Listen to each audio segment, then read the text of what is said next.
বিশ্বকাপের মঞ্চ এখন চূড়ান্ত রোমাঞ্চের অপেক্ষায়। বিশ্বকাপের প্রথম সেমিফাইনালে মুখোমুখি হচ্ছে ইউরোপীয় দুই ফুটবল শক্তি স্পেন এবং ফ্রান্স। একদিকে লামিনে ইয়ামাল, অন্যদিকে কিলিয়ান এমবাপ্পে। বিশ্বকাপের সবশেষ খবর নিয়ে সমকাল বার্তা কক্ষ থেকে আপনাদের স্বাগত জানাচ্ছি। আমি ওমর ফারুক। আমার সঙ্গে রয়েছেন সমকালের বিশেষ প্রতিনিধি সেকেন্দার আলী। সেকেন্দার আলী, আপনাকে স্বাগত জানাচ্ছি। ধন্যবাদ। আজ প্রথম সেমিফাইনালে মুখোমুখি হচ্ছে ফ্রান্স এবং স্পেন, রাতে মুখোমুখি হচ্ছে এবং এটাকে ধরা হচ্ছে একটি এল ক্লাসিকো ম্যাচ, যেরকম লামিনে ইয়ামাল এল ক্লাসিকো না, ক্লাসিকো। হ্যাঁ, ক্লাসিকো। তো কেমন হতে যাচ্ছে ম্যাচটা? দেখুন, ক্লাসিকো কেন বললাম, কারণ এল ক্লাসিকো মানে হলো মানে স্প্যানিশ যে লিগ, মানে লা লিগা, সেই জায়গায়। আর ক্লাসিকো মানে হচ্ছে দুটো ইউরোপের শক্তি এবং যারা হচ্ছে সুন্দর ফুটবল খেলে, যারা পাওয়ার ফুটবল খেলে, সেই দল দুটোর যখন খেলা হয় তখন কম্পিটিশনটা খুব হাই থাকে।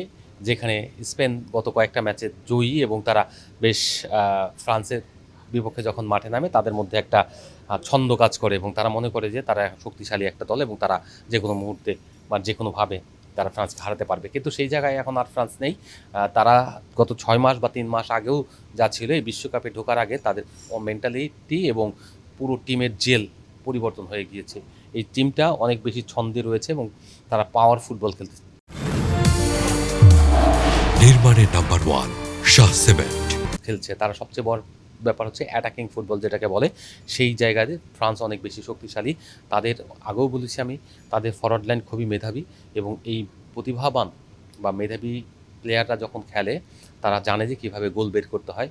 আপনার দেমবেলে, তিনি অত্যন্ত সুশৃঙ্খল একজন প্লেয়ার এই মুহূর্তে। সেই কারণে তার দেখবেন যে ব্যালন ডি অ্যাওয়ার্ড জিতেছে লাস্ট ইয়ার, এই বছর। তার সঙ্গে সঙ্গে অন্য সাকসেস রেটটা খুব হাই এবং এই যে তার সুশৃঙ্খল জীবন তাকে যেভাবে আন্তর্জাতিক ফুটবলে একেবারে তুলে এনেছে। তিনি একটা সময় প্রতিভা নিয়ে জন্মেছিলেন, কিন্তু ক্লাব ফুটবলে শৃঙ্খলার অভাবে পিছিয়ে পড়ছিলেন। এখন তিনি অত্যন্ত ডিসিপ্লিন একজন মানুষ। তার ওয়াইফ এখানে অনেক ভূমিকা রেখেছেন এবং তার এই পারফরমেন্সের কারণে কোচ অনেক খুশি। আশা করা যায় যে তাদের এই পারফরমেন্স দিয়ে সেমিফাইনালের বৈতরণী পার হবে, অর্থাৎ ফাইনালে উন্নীত হবে।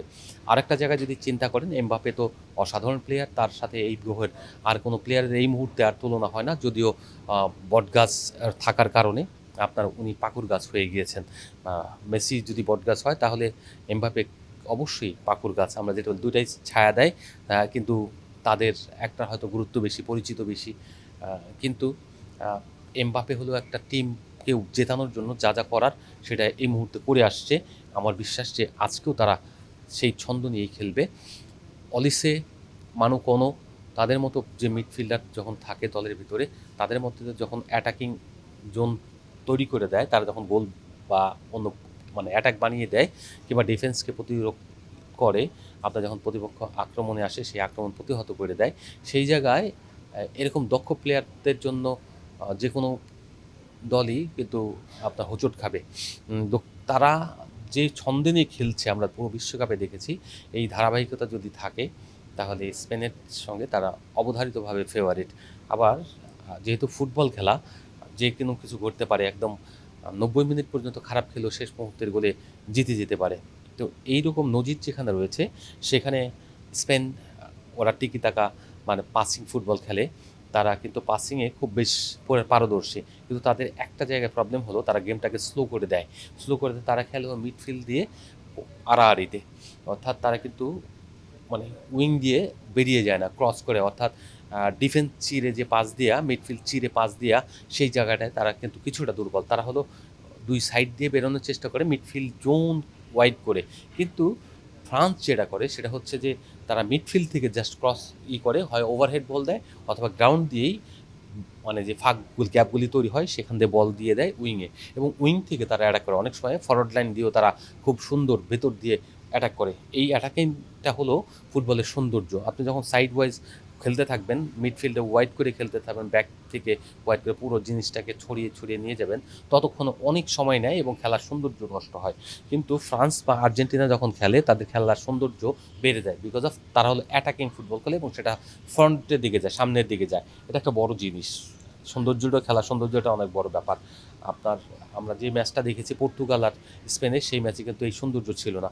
তো স্পেনও চেষ্টা করবে যে তারা জিতে 2010-16 বছর পর যেহেতু আপনার সেমিফাইনালে উঠেছে, তারা ফাইনালে যেতে কিন্তু এই ফ্রান্স যখন আপনার সেরা, এই ফ্রান্স যখন আপনার 2018 সালের থেকেও ভয়ঙ্কর, তখন তাদেরই যাওয়া উচিত। এবং সবাই হয়তো চাইবেও তাই, যে এখানে অনেক তারকা রয়েছেন যারা এই তাদের যে রিজার্ভ বেঞ্চে প্লেয়ার রয়েছেন সেই প্লেয়াররাও মানে অন্য অনেক দলের থেকেও শক্তিশালী।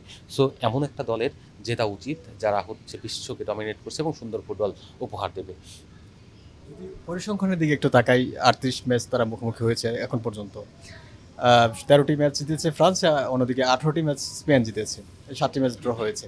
তো পরিসংখ্যান কি এই ম্যাচে কাজে দিবে কিনা? অনেক সময় কাজে দেয়, কিন্তু অনেক সময় সেটা ইউরোপীয় জন্য হয়তো কাজে দিত, কিন্তু এই আমেরিকাতে বললাম যে এই বিশ্বকাপে ঢোকার পর থেকে ফ্রান্স টিমটাই বদলে গেছে। এমবাপ্পে যখন লিগে খেলেছে আপনার, আমরা কিন্তু রিয়াল মাদ্রিদে তার পারফরমেন্সটা ওইভাবে পাইনি, তিনি কিন্তু সেই জায়গায় পৌঁছাতে পারেনি, যে কারণে অনেক সমালোচনা হয়েছে। কিন্তু যখন আপনার এখানে চলে এলো দিদিয়ের দেশমের কাছে এবং ন্যাশনাল টিমে ঢোকার পরেই এমবাপ্পে চেঞ্জ হয়ে গেলেন, এবং জাতীয় দলের জন্য তিনি হচ্ছেন একটা বারুদ। এরকম বারুদ প্লেয়ার যখন একটা দলে থাকে এবং ছন্দে থাকেন, ক্যাপ্টেন হিসেবে তিনি লিড দেন, তখন সেই দলকে থামানো সহজ না। অলিসে দেমবেলে তারা যদি ঠিক মতো মানে রুখে দাঁড়ায়, তাহলে যে কোনো দলের জন্য ভয়ঙ্কর। আশা করা যায় স্পেনকে ওই পরিসংখ্যানের যে গ্যাপটা রয়েছে সেখানে একটা মতো কমিয়ে নিয়ে আসবে। আমি শোনা যাচ্ছে, হয়তো আমার কথায় মনে হচ্ছে যে স্পেনের বিপক্ষে গিয়ে ফ্রান্সের পক্ষ নিয়ে কথা বলছে, কিন্তু না, বিষয়টা হচ্ছে যে যারা ভালো ফুটবল খেলছে তাদের অবস্থানটা ব্যাখ্যা করছি। তারা এত ভালো ফুটবল খেলেছে, পুরো টুর্নামেন্টে যদি এখন পর্যন্ত যে কয়টা গোল হয়েছে আর যে কয়টা ম্যাচ হয়েছে, কোথাও কিন্তু তারা ফাম্বলিং করে নাই, শুধুমাত্র প্যারাগুয়ে তাদেরকে ডিস্টার্ব করেছে, এবং মানসিকভাবে ডিস্টার্ব, শারীরিকভাবে ডিস্টার্ব। ওই ডিস্টার্বের কারণে যেটুকু খেলা একটু স্লো হয়েছে কিংবা খেলাটা ভালো হয়নি, ওটা পেশিবহুল খেলা হয়েছে, কিন্তু আদার দেন সবগুলো খেলা কিন্তু, সবগুলো ম্যাচ কিন্তু 6টা ম্যাচের মধ্যে 6টা ম্যাচে তাদের একটা ডমিনেশন ছিল। আজকে সপ্তম ম্যাচ এই বিশ্বকাপের, এই সপ্তম ম্যাচে ডেফিনেটলি মানে তাদের সপ্তম ম্যাচে তারা তাদের ছন্দটা অবভিয়াসলি দেখাবে। এমনও হতে পারে যে দেখা গেল নরওয়ের বিপক্ষে যেরকম খেলেছে তারা ওইরকমও খেলতে পারে, যে 4-5টা গোল দিয়ে ফেললো, 4টা গোল দিয়ে ফেললো, 3টা গোল দিয়ে। আর যদি এক মানে টাইট গেম হয় তাহলে হয়তো চ্যালেঞ্জিং হবে।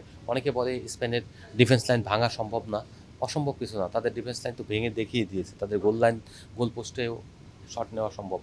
Depends on strikers. স্পেনের কিন্তু ভালো স্ট্রাইকার এই মুহূর্তে নেই এই দলে, তাদের যারা ছিলেন তারা এই বিশ্বকাপে নেই।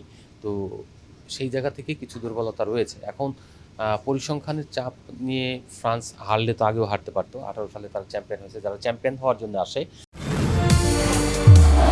নির্মাণে নাম্বার 1 শাহ সিমেন্ট।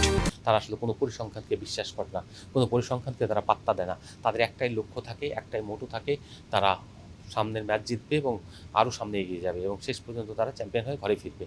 তো ফ্রান্স হলো এখন সেই মোমেন্টটা আছে। দিদিয়ের দেশম আগেই জানুয়ারিতে ঘোষণা দিয়েছেন এটাই তার শেষ বিশ্বকাপ, ফ্রান্সের সঙ্গে শেষ সম্পর্ক। এই বিশ্বকাপ শেষ হলে তিনি পদত্যাগ করবেন কোচের পদ থেকে, ফ্রান্সের কোচিংয়ে আর থাকবেন না। 57 বছর বয়সী এই কোচকে ক্যাপ্টেন হিসেবে তিনি 98 সালে ফ্রান্সকে শিরোপা উপহার দিয়েছেন, 18 সালে কোচ হিসেবে ফ্রান্সকে শিরোপা উপহার দিয়েছেন। তার মানে এইবার যদি তিনি আরেকটা শিরোপা নিয়ে বিদায় নিতে পারেন, তাহলে তিনি কিংবদন্তি কোচ হিসেবেও টিকে থাকবেন এই পৃথিবীর ইতিহাস, ফুটবল ইতিহাসে।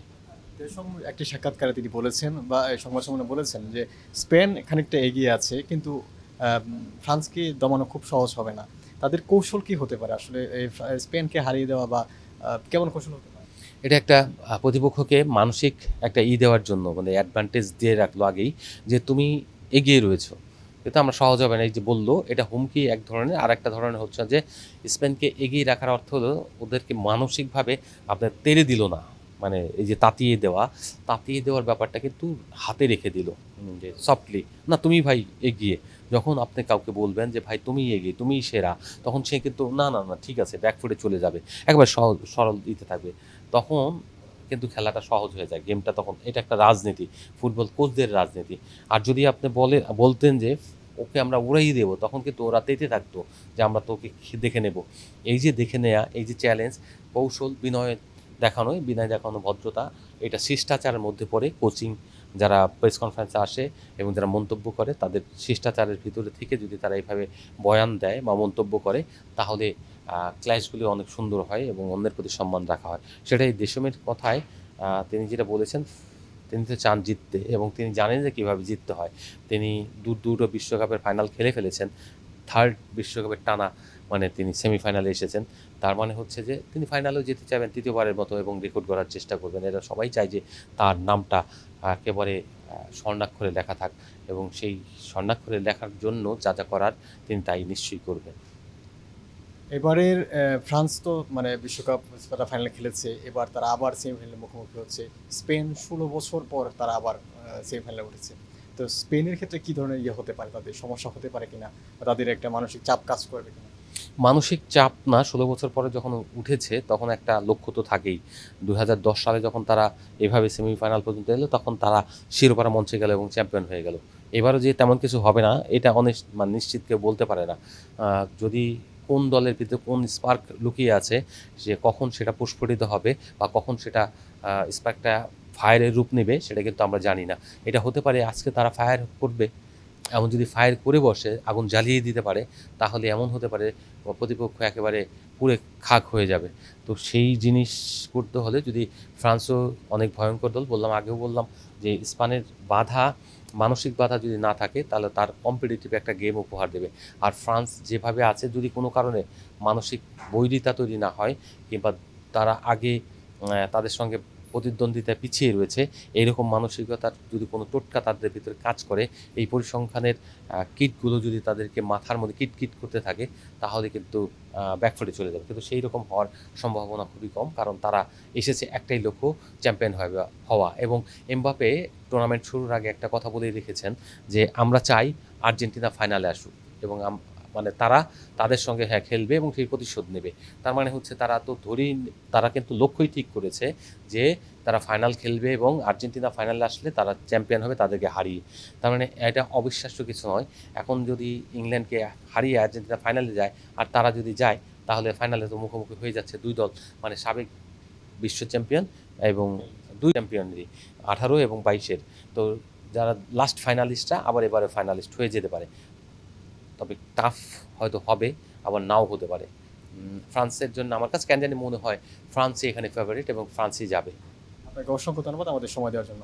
দর্শক, আজ এই পর্যন্তই। বিশ্বকাপের অন্যান্য খবর নিয়ে আমরা আবারও হাজির হব, তখন পর্যন্ত সমকালের সঙ্গেই থাকুন।